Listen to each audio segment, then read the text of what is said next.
हाँ भाई बिलाल, कैसा लगा?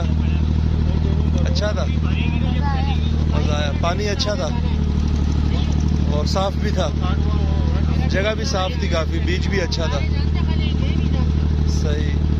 और सब लोगों को आना चाहिए मेरे ख्याल से, मनोड़ा देखना चाहिए, अच्छी जगह है।